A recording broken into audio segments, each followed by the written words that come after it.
Legend has it that the story of the Delahaye Type 135 began with a meeting between Charles Weifenbach, director of the French company Delahaye, and the legendary eatery Bugatti.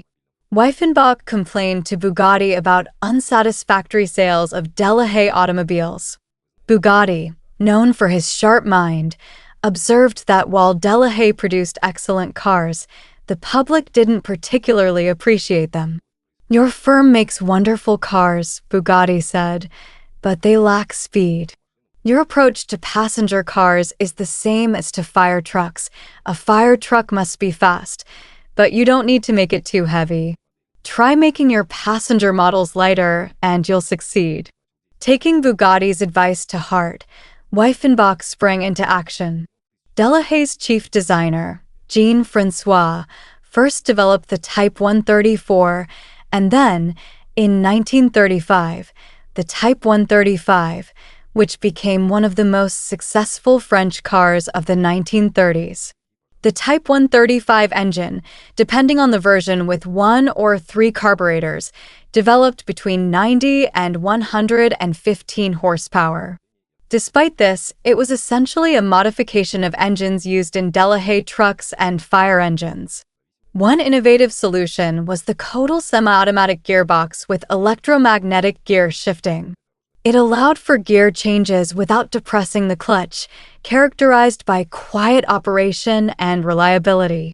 The car's suspension was classic for its time: independent front suspension on a transverse leaf spring and dependent rear suspension on 2 longitudinal leaf springs with friction dampers, allowing for adjustment of stiffness depending on road conditions.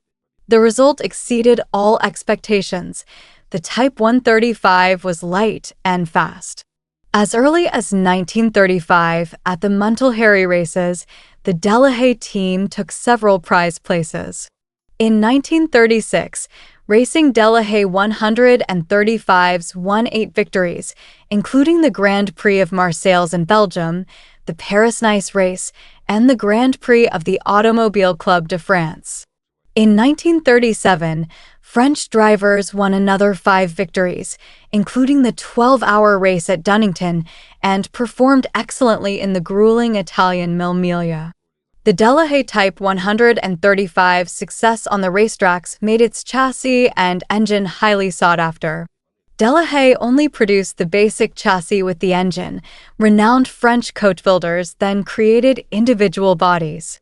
These included masters such as Fugoni E.T. Falaschi, Henri Chaperon, Latourneur E.T. Marchand, Sauchik, and many others, as well as Swiss coach builders Graber, Gangloff, and others. Over 50 coach builders worked with the Delahaye 135 chassis in total. Each coach builder offered unique design solutions, ranging from classic to avant-garde. The process of creating a body resembled the work of a high-class clothing atelier. First, a complex, curvilinear wooden frame made of beech or ash was created. Then it was covered with hand-hammered steel panels.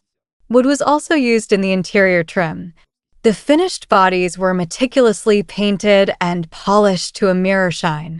Convertible interiors were typically upholstered in genuine leather, while coupes used fabric.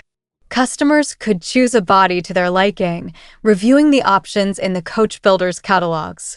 For example, the conservative Henri Chaperon offered a 4-seater convertible for 90,700 francs and a 4-seater Grand Lux coupe for 85,350 francs. Prices changed from year to year, as did the car's design. The headlights became more prominent and the lines more voluminous. In 1939, a 4-door convertible cost 98,800 francs and a coupe 93,450 francs. The Gloire coach builder offered cheaper bodies, often copying the designs of Henri Chaperon from previous years. However, some coach builders, such as Fugoni E.T. Falaschi and Sauchik, offered true masterpieces of coach building art, distinguished by their bold shapes and lines. Low silhouettes, voluminous fenders, sinuous lines, their bodies had virtually no straight lines. The cost of such cars reached 150 to 200,000 francs, but the most discerning customers were willing to pay for them. For comparison, the price of an average Renault car was 10 to 20,000 francs. The Delahaye Type 135 was truly a luxurious and exclusive automobile. In October 1938, at the Paris Motor Show, a new model was presented, the Delahaye 135 MS, with a more powerful engine capable of accelerating the car to 170 kilometers per hour. Special mounting elements for installing gas equipment were added to strengthen the frame, highlighting the model's practicality.